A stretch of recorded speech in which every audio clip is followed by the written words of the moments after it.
할렐루야. 오늘도 우리 귀한 사람들과 함께 새벽에 연말특 두 번째 시간 맞게 해주셔서 감사함을 드립니다. 오늘도 우리를 위해서 큰 그림을 그리시고 놀라운 그림을 그리시는 하나님의 은혜가 함께하기를 소원합니다. 두 번째 시간이죠. 여러분 우리는 지금도 전혀 예상할 수 없는 두려움 속에서 살고 있기도 합니다. 그럼에도 불구하고 시간은 여전히 흘러가는 것 같아요. 계속 흘러가서 어느덧 정말 한 해를 마무리해야 되는 시점이 왔습니다. 근데 바로 여기에 인생의 한계가 있습니다. 바로 우리는 내일의 일을 알 수 없다는 거예요. 우리는 내일 무슨 일이 일어날는지 우리는 알 수 없습니다. 어느 정도는 물론 예측이 가능합니다. 그래서 미리 약간 대비할 수 있기도 합니다. 그건 잘하는 것입니다. 그런데 정확하게 알 수 없다. 정말 어떻게 일어나는지 알 수 없다. 바로 이것이 인간의 한계이다라고 말할 수 있죠. 반면 우리의 하나님은 모든 것들을 다 알고 계시죠. 다 보고 계십니다. 그래서 하나님께서 만약에 우리를 인도하신다면 정말 하나님을 믿을 수 있습니다. 하나님 믿고 따라갈 수 있습니다. 왜냐하면 하나님이 인도하시는 그 끝은 언제나 행복이기 때문입니다. 우리가 보는 사람 요셉도 그렇죠. 요셉도 내일의 일을 알 수 있었을까요? 전혀 몰랐습니다. 그가 노예로 팔려가기도 하고 또 감옥에 들어가고 나중에 애굽의 국무총리가 된다는 사실을 전혀 몰랐습니다. 알고 갔던 것이 아니었죠. 그래도 사람들은 왜 우리 성품을 보잖아요. 그 사람의 성품을 보고 그 사람의 일상의 삶을 보면서 대략적으로 예상을 하기는 합니다. 성실한 사람이라면 나중에 비교적 잘 될 거야 라고 이렇게 말을 하죠. 근데 혹시 까칠한 사람은 좀 어떨까요? 까칠한 사람이라면은 그래도 그 삶에 은혜가 있을 것이다 라고 이렇게 말을 하기도 합니다. 그러나 우리는 정확히 알 수 없습니다. 목회자 중에 찰스 스윈들 목사님이 계십니다. 이 찰스 스윈들 목사님이 한번 이 요셉이라고 하는 인물을 묵상을 하셨어요.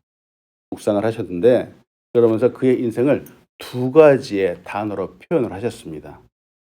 영어로 integrity라고 하는 단어와 또 forgiveness라고 하는 단어로 묵상을 했습니다. 이걸 한국말로 표현을 하면은 성실함과 용서입니다. 즉 요셉의 삶은 어떠한 삶이었을까? 그 인생을 대표하는 단어가 바로 성실이라고 하는 단어와 용서라고 하는 단어입니다. 조금 더 자세하게 보면은 요셉의 성공 이전, 물론 노예로 팔려갔죠. 그럼에도 불구하고 성공 이전의 삶을 인테그리티의 삶, 즉 성실한 삶으로 보고 있습니다. 그리고 성공 이후의 삶, 국무총리가 되었어요. 그 성공 이후의 삶은 forgiveness의 삶, 용서의 삶으로 보았습니다. 이 영어 단어 integrity에 대해서 잠깐 보기 원합니다. 이 단어는 한국어로 대략적으로 성실함으로 표현을 했지만 사실은 정확하게 한국어로 표현할 수 있는 단어가 없습니다. 성실함은 integrity라고 하는 단어의 극히 일부분에 지나지 않아요. 전체를 다 표현할 수가 없어요. 이 integrity는 성실함도 포함되고요. 거기에 정직함도 포함되고요. 또 하나님을 경외하는 마음도 포함이 됩니다. 이 모든 것들을 다 포함해서 인테그리티라고 말합니다. 요셉처럼 살아가는 모습, 이 태도를 바로 이 단어로 표현할 수 있을 것 같습니다. 물론 요셉도 완벽한 사람은 아닙니다. 어제도 보았던 것처럼 그의 삶 가운데는 찌질한 모습도 있었습니다. 그런데 하나님께서 그를 광야 학교로 보내시고 그를 정말 하나님의 사람을 만들어 가시기 원하시는 데는 바로 그 이유가 있다라고 하는 거예요. 그 이유가 무엇일까? 오늘 그 부분을 같이 보기 원합니다. 먼저 보고 싶은 부분이 바로 요셉의 성실함입니다. 성실함이라는 것은 맡겨진 일을 누가 보든지 보지 않든지 완벽하게 끝까지 해내는 모습이죠. 또 주어진 일이 있는데 시킨 것, 주어진 것보다 더 많이 하고자 하는 태도를 말합니다. 열심히 하는 모습, 또 더 잘하고자 하는 태도, 바로 이것을 다 포함해서 성실함, 이렇게 말할 수 있습니다. 오늘 본 말씀 창세기 37장 12절로 14절을 봅니다.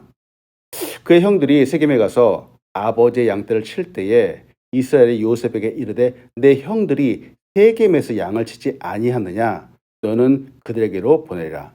요셉이 아버지에게 대답하되 내가 그리 가겠나이다. 이스라엘이 그에게 이르되 내가 가서 내 형들과 양떼가 다 잘 있는지 보고 돌아와 내게 말하라 하고 그를 헤브론 골짜기에서 보내니 그가 세겜으로 가니라. 지금 요셉은 그의 아버지 이스라엘로부터 심부름을 받고 있습니다. 근데 여기서 이스라엘이라고 하는 이름이 등장을 하죠. 여러분 아실 거예요. 이 이름은 하나님께서 바꾸어 주신 이름입니다. 처음에 야곱이었죠. 야곱이라는 이름이었는데 하나님께서 너를 이스라엘이라고 불라 해서 이름이 하나님이 주신 이름입니다. 이 이스라엘이 요셉에게 이야기를 합니다.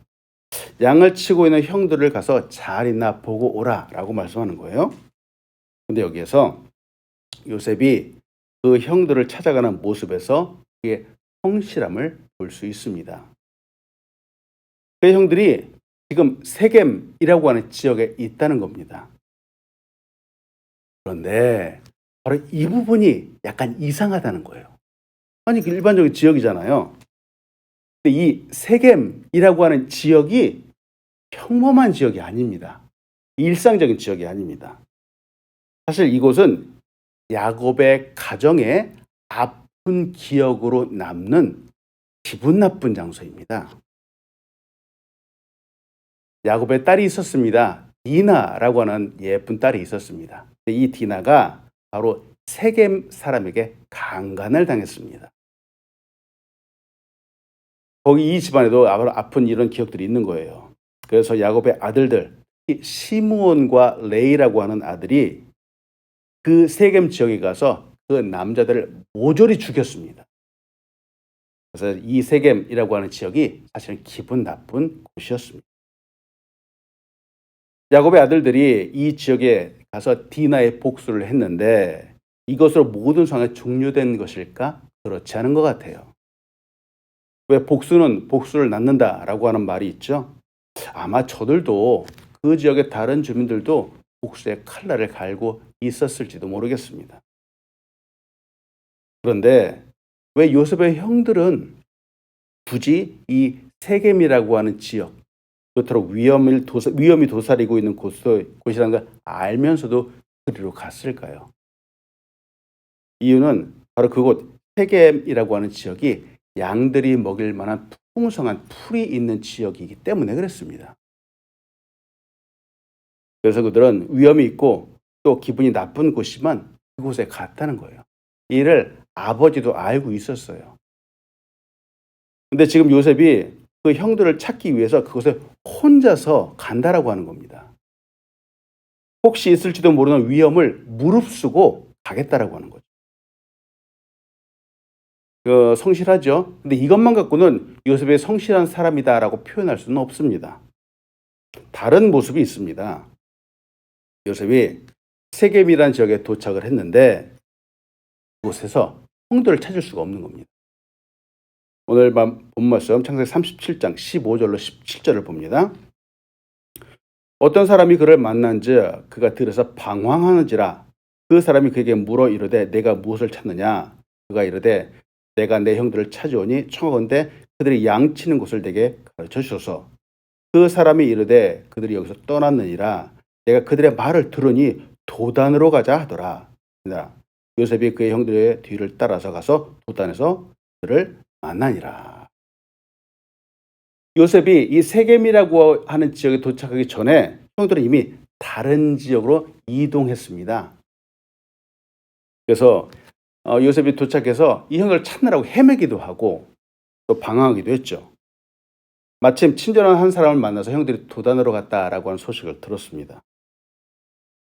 이 도단이라고 하는 이 지역은 세겜 땅에서부터 무려 30km나 떨어진 지역입니다.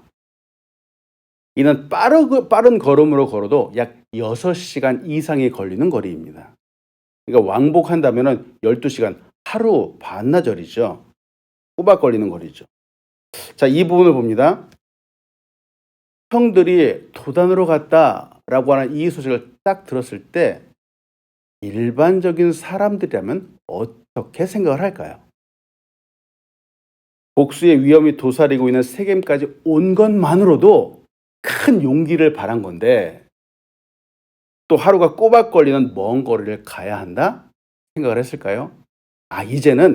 이제는 집으로 돌아가서 아버지에게 말할 명분이 충분히 생겼습니다. 혹시 돌아갈 수 있죠? 돌아가서 아버지, 말씀하신 대로 제가 세겜에 다녀왔습니다. 근데 거기서 형들을 만날 수 없었습니다. 이렇게만 말해도 그가 맡은 심부름은 다 잘하는 것이었습니다. 그런데 바로 여기에서 요셉의 마음의 성실함을 볼 수 있는 겁니다. 그래서 아버지가 시킨 대로만 하는 것이 아니라 아버지가 원하는 바가 무엇인가, 그 뜻이 무엇인가를 이루기 원했던 것이죠. 그는 도단으로 갔다는 형들을 찾아서 하루 거리의 먼 거리를 또 수고해서 찾아갑니다. 여기서 보고 싶은 부분이 어제 보았던 이전과는 다른 모습의 요셉입니다. 이게 다른 태도입니다. 어제 우리는 요셉이 아버지의 그늘 아래에서 채색 옷을 입고 있고 특별권을 누리면서 때로는 고자질 장이기도 하고 찌질했던 그런 모습의 사람을 보았습니다. 그랬던 그였는데 그의 내면에는 맡겨진 일을 정말 충실히 하고자 하고 성실히 완수하고자 하는 그런 마음이 있었다라고 하는 겁니다. 또 아버지의 그 마음이 어떠한 마음인지 헤아리고자 하는 그러한 태도도 갖고 있었습니다. 이는 성실함입니다. 이는 인테그리티입니다. 그런 마음이 바로 요셉에게 있었다라고 하는 거예요. 생각해 봅니다. 이런 마음은 요셉과 같은 사람에게만 있는 것일까라는 거죠. 예수님은 우리 그리스도인에게 이러한 마음, 이런 태도가 필요하다라고 말씀하십니다. 마태복음 5장 39절에서 42절의 말씀을 같이 나누기 원합니다. 마태복음 5장 39절에서부터 42절. 나는 너에게 이르노니 악한 자를 대적하지 말라. 누구든지 내 오른편 뺨을 치거든 왼편도 돌려대며 또 너를 고발하여 속옷을 가지고자 하는 자에게 겉옷까지도 가지게 하며 또 누구든지 너로 억지로 오리를 가게 하거든 그 사람과 심리를 동행하고 내게 구하는 자에게 주며 내게 꾸고자 하는 자에게 거절하지 말라. 예수님이 이렇게 말씀하시는 거예요. 정말 친절을 베풀라는 거예요. 대가를 받지 말라는 거예요. 마태복음에서만 말할까? 또 골로새서 3장 22절로 23절로 같이 보기 원합니다. 종들아 모든 일에 육신의 상전들에게 순종하되 사람을 기쁘게 하는 자와 같이 눈가림만 하지 말고 오직 주를 두려워하여 성실한 마음으로 하라. 무슨 일을 하든지 마음을 다하여 주께 하듯 하고 사람에게 하듯 하지 말라. 그렇잖아요. 우리는 너무 이 말씀을 잘 알고 있습니다.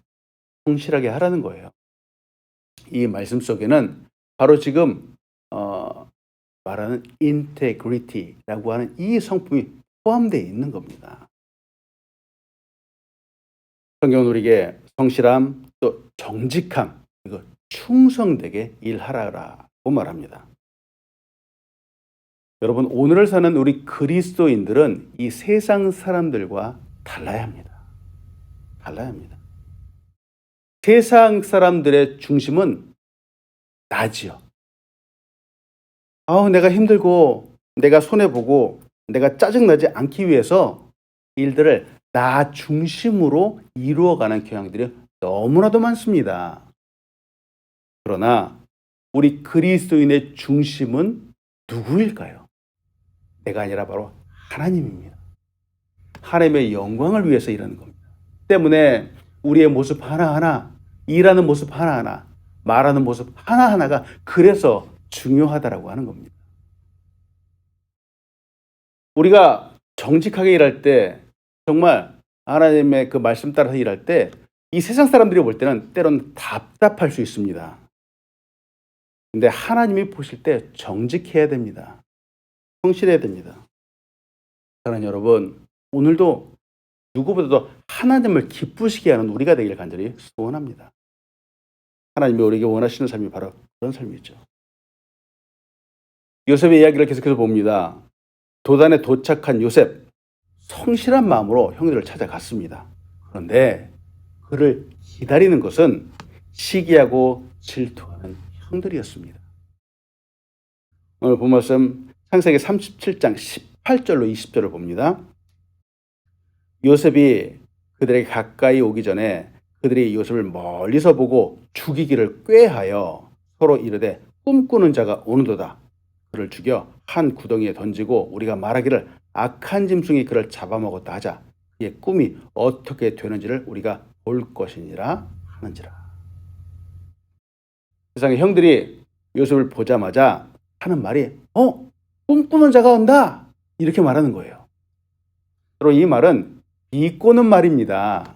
이 말은 무시하는 말입니다. 만약 요셉이 세겜까지만 갔다면, 도단을 가지 않았다면 그는 노예로 팔려가지 않았을 겁니다.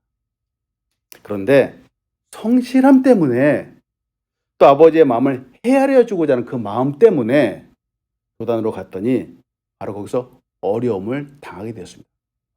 이 부분을 여러분과 같이 나누고 싶습니다. 이게 무엇일까요? 이게 무엇일까요? 성실함 때문에 지금 나쁜 결과가 오고 있습니다. 성실함 때문에 노예로 팔려가게 되고요. 성실함 때문에 죽을 위기에 처하게 되었다라고 하는 거예요. 여러분, 우리 그리스도인들은 과연 어떤지요? 앞에서도 보았지만 정직함, 성실함, 세상 사람들은 다 이것이 별로 그렇게 중요하지 않게 생각하는데, 그래도 우리는 하나님의 말씀 따라서 정말 이것을 중요하게 생각하면서 살아갑니다. 오리를 가자고 하는데 우리는 10리를 갑니다. 그리고 이렇게 엑스트라 마일을 더 가는 거죠. 또 열심을 다해서 살아갑니다. 그런데 정말 말 그대로 하나님 말씀대로 했는데, 순종하면서 성실하게 살아갔는데 일이 잘 되는 것이 아니라 오히려 나쁜 결과가 나오고 있다라고 하는 거예요. 성실하고 정직하게 살았는데 오히려 어려운 일들이 우리 앞에 펼쳐지고 있다라고 하는 겁니다. 말씀대로 살아가다 보니까 세상 사람들이 우리를 우습게 보는 겁니다. 사람들이 이렇게 말하잖아요. 저 사람 교회 다닌다지? 그러니까 이번에 우리가 조금 편법을 쓰자고. 그러면은 저 사람 일을 우리가 빼앗을 수 있어. 사람들이 이렇게 얘기를 하는 거예요. 저 사람 하나님 믿는다지? 우리가 그 사람 앞에서 막 우기고 막 그냥 싸우면은 아마도 될 거야. 이런 식으로 교회 다니는 사람들, 하나님 믿는 사람들을 이용하려고 하는 경향들이 나타나는 거예요. 이때 우리는 정말 속이 타죠. 근데 여러분, 우리 하나님이 이 모든 상황들을 다 보고 계십니다. 어느 집사님의 이야기를 좀 나누기 원합니다. 요사이 참 사업이 어렵습니다. 경제가 어렵죠.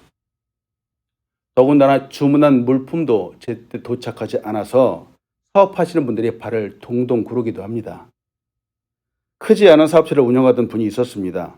그런데 이분은 예수를 잘 믿었습니다. 정말 성실하게 잘 믿었습니다. 때문에 사업에도 정직과 신용으로, 또 성실함으로 일했습니다. 세금도 정말 빠짐없이 꼬박꼬박 잘 내었고요. 모든 기록들을 정말 거짓 없이 투명하게 잘 만들었습니다. 그런데 이 전쟁터와 같은 비즈니스에서 정말 투명하게 한다는 것이 여간 어렵지 않았습니다. 같은 동종업체, 경쟁업체들은 무엇인가 척척하게 속이기도 하고 또 다른 여러 가지 편법들을 쓰는 것 같아 보였습니다. 그렇게 약간의 시간이 흘렀을 때 결국 이분은 하던 사업을 접을 수밖에 없었습니다. 참 안타깝죠. 근데 이분은 이 사업을 접는 그 순간까지도 정말 정직하게, 성실하게 했습니다. 비록 자신은 손해를 좀 보더라도 함께 있던 직원들의 수당도 다 챙겨주었고요. 그리고 거래 업체들의 잔금까지도 다 지불해 주었습니다.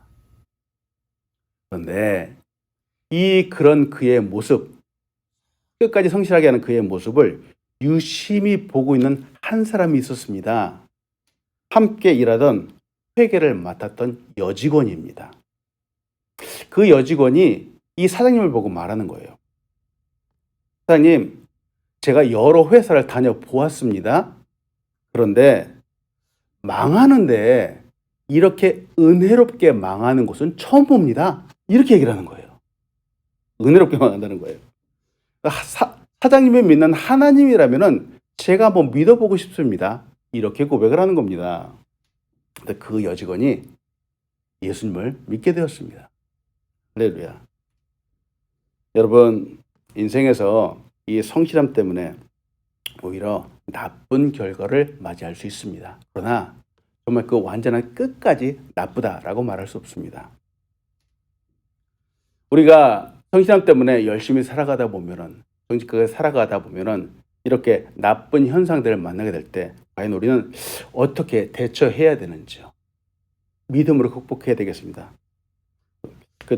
나누고 싶은 첫 번째가 그 모든 상황 가운데 하나님의 인도하심을 믿으십시오. 하나님의 인도하심을 믿으십시오. 어려움 중에도 하나님의 인도하심을 믿어야 됩니다. 흔들리지 말아야 됩니다. 보세요. 성실함 때문에 지금 당장 눈앞에 나쁜 결과가 올 수 있습니다. 네, 그럴 수 있습니다. 요셉이 성실하게 지금 형들 앞으로 나아갔는데 우리 형들은 그를 잡았고요. 그를 죽이려 했습니다. 그러나 이 가운데서도 하나님의 섭리가 있다라고 하는 사실을 믿으시기 바랍니다. 무슨 섭리일까? 형들이 요셉을 잡아서 구덩이에 넣었습니다. 그런데 그 구덩이에 물이 없었습니다. 만약 그 구덩이에 물이 차 있었다라면 요셉은 아마 그 자리에서 죽었을지도 모르겠습니다. 그런데 바로 그 구덩이에 물이 없었다라고 하는 거죠. 그래서 요셉은 살 수 있었습니다. 미디안 상인들에게 팔려가게 되었습니다. 이후 보디발의 노예가 되었죠. 이후 39장에 가서 요셉의 모습을 이렇게 얘기를 합니다. 창세기 39장 2절로 3절입니다. 여호와께서 요셉과 함께 하심으로 그가 형통한 자가 되어 그의 주인 애굽 사람의 집에 있으니 그 주인이 여호와께서 그와 함께 하심을 보며 또 여호와께서 그의 범사에 형통하게 하심을 보았더라. 이 짧은 문장인데 형통이라고 하는 단어가 몇 번이나 등장을 하는지요. 이상하죠. 성경은 지금 여호와 하나님께서 요셉과 함께 하셨다. 그래서 형통했다라고 이렇게 말을 합니다. 아니, 하나님이 함께 하시는데 말이죠. 함께 하시는데 형들이 잡아서 구덩이에 잡아놓고 노예로 팔고 이렇게 됐는데 이게 말이 됩니까? 근데 어제도 보았지만 요셉이 그의 아버지 야곱과 함께 지내는 것을 하나님이 원하시지 않으셨어요. 그건 하나님의 뜻이 아니었습니다. 그의 형들과 함께 있으면서 시기와 질투와 미움을 받으면서 지내는 것 역시 하나님의 뜻이 아니었습니다. 하나님은 거기서 꺼내어 주신 거죠. 꺼내 주셔서 광야의 학교에 가게 하셨습니다. 하나님이 바로 거기서 함께 하시고자 하는 거죠. 때문에 여러분, 성실한 가운데 때때로 나쁜 일을 당할 수 있습니다. 지금 당장 그 결과 나쁘더라도 모든 순간마다 역사하시는 하나님의 계심을 믿으시기 바랍니다. 바로 하나님의 손길이 있다라고 하는 거예요. 여러분, 광야에 있더라도 혹시 어려움 가운데 있더라도 노예로 있더라도 하나님이 함께 하시면 승리할 수 있습니다. 그런데 반대로 아무리 편하더라도 아무리 돈이 많고 부족함이 없어 보여도 하나님이 함께 하시지 않으면 그때는 망할 수밖에 없습니다. 우리에게 또 큰 어려움이 올 때 우리는 무엇을 어떻게 해야 되는가? 두 번째, 하나님의 큰 그림을 보시기 바랍니다. 하나님의 큰 그림이 있다라는 사실을 믿으십시오. 우리 하나님께서 그리시는 큰 그림이 있습니다. 그리고 그 속에서 그 속으로 하나님께서 우리를 인도해 가신다라고 하는 거예요. 하나님이 요셉을 애굽에 팔려가게 하신 이유는 두 가지입니다. 먼저는 요셉의 내면을 연단시키기 위해서죠. 과거에 고자질장이었습니다. 찌질이의 모습으로 있는 이 요셉이 하나님의 이 놀라운 역사를 감당하기에는 너무나도 역부족이었죠. 그래서 하나님은 그 내면에 담대한 사람, 굳건한 믿음의 사람이 되길 원하셨습니다. 그래서 요셉의 내면을 연단시키는 거예요. 그리고 이 요셉은 애굽의 바로의 왕 앞에 서야 하기 때문에 하나님께서 그를 연단시켜 팔려가게 하셨죠. 하나님께서 요셉을 13년 동안이나 아주 세심하게 그 발걸음마다 인도해 주셨습니다. 근데 그 단계 하나하나가 사실은 바로의 왕 앞에 가기 위한 하나하나의 스텝이었습니다. 보디발의 집에 갔죠. 팔려가서 보디발의 집에 갔는데 보디발은 바로 바로를 가장 가까이 섬기는 장군 중에 한 사람이었습니다. 보디발의 집에서 역시 또 있었는데 거기에 끝이 아니었습니다. 보디발의 아내가 요셉을 유혹합니다. 바로 이 사건으로 인해서 바로 왕의 신하들이 잡힌 감옥 속에도 갇히게 됐죠. 근데 거기에서 왕의 술 맡은 관원장을 만나죠. 나중에 이 술 맡은 관원장이 바로 바로에게 요셉이라고 하는 사람이 있습니다. 소개를 함으로 인해서 요셉이 바로의 왕 앞에 서게 됩니다. 자, 보세요. 나중에 요셉이 국무총리가 되잖아요. 이 모든 스텝들 하나하나가 있다는 거예요.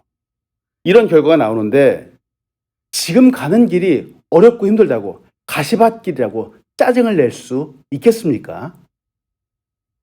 우리는 이 모든 상황을 물론 보지 못하고 지금 당장 눈앞만 보기 때문에 짜증이 나는데 전체를 한번 보자는 거예요. 전체를 보면은 요셉이 지금 노예로 팔려갔지만 결국 국무총리가 되는 이 그림인데 지금 당장의 이 어려움 때문에 짜증내면 안 되겠다는 겁니다. 지금 어려움이 그냥 운이 없어서 재수가 없어서 오는 것이라고 그렇게 치부할 수 없다라고 하는 거예요. 우리는 하나님이 그리시는 큰 그림을 아직 보지 못합니다. 그러나 그 그림이 완성되면 얼마나 멋지고 아름다운 그림이 되겠습니까? 여러분 퍼즐 아시죠? 아주 조각조각 맞추는 퍼즐이요. 우리는 퍼즐을 간혹가다 맞추게 되면은 우리는 이 퍼즐의 그 조각과 이 퍼즐의 주변의 것들이 어떤 것인가 바로 이것만을 보게 되죠. 나중에 다 맞춰놓고 봤을 때 그때서야 전체 그림이 우리의 눈앞에 들어오게 되는 겁니다. 내 인생도 그와 같다라고 할 수 있습니다. 찰리 채플린이 이렇게 얘기를 했습니다. 인생이란 가까이서 보면 비극이지만 멀리서 보면 희극이다. 이렇게 얘기를 하는 거예요. 영화배우 찰리 채플린. 그도 크리스찬이었습니다. 우리가 사는 세상을 봅니다. 우리가 사는 세상은 한탕주의라고 있어요. 성실함이 필요 없다라고 얘기를 하기도 합니다. 세상은 그렇게 말하지만 하나님은 우리의 중심을 보십니다. 하나님은 우리 인생의 전체를 다 보십니다. 우리의 삶의 태도를 보시죠. 결국 인생에서 누가 승리하는지요. 하나님을 믿고 성실하게 살아가는 사람이 승리합니다. 세상의 저들을 따라서 사는 사람이 아니라 하나님의 말씀을 따라가는 사람들이 승리합니다. 여러분, 오늘도 이 요셉을 생각하면서 말씀을 생각하며 승리하는 여러분 되길 간절히 축복합니다. 아멘. 하나님, 오늘도 우리 귀한 사람들과 함께 이 새벽에 말씀을 나누었습니다. 하나님, 성실한 삶, 인테그리티의 삶을 우리 그리스도인들이 살아가기 원합니다. 이 세상의 삶은 정말 정직하지 않고 어떤 결과만을 바라보는 그런 삶을 살아가기도 합니다. 그러나 우리 그리스도인들은 그렇게 살면 안 되겠습니다. 하나님이 기뻐하시는 삶이 무엇인지 오늘도 생각하게 인도하여 주시고 하나님 앞에서 정말 성실함으로 정직함으로 인테그리티의 삶으로 아버지 나아가도록 인도하여 주시옵소서. 하나님의 영광을 생각하는 사람들에게 인도하여 주시옵소서. 성실하게 살아갔지만 당장 눈앞에 어려움이 오기도 합니다. 그러나 낙담하지 않습니다. 하나님의 큰 그림을 우리가 생각하기 때문입니다. 기대하기 때문입니다. 하나님, 기도하며 나갈 때마다 우리의 삶에 힘을 주시옵소서. 모든 발걸음마다 하늘로부터 임하는 힘을 더하여 주시어서 오늘도 승리한 사람을 우뚝 설 수 있도록 인도하여 주시고 흔들리지 않는 믿음의 사람 될 수 있도록 역사하여 주시옵소서. 감사합니다. 사랑합니다. 예수님의 이름으로 기도합니다. 아멘.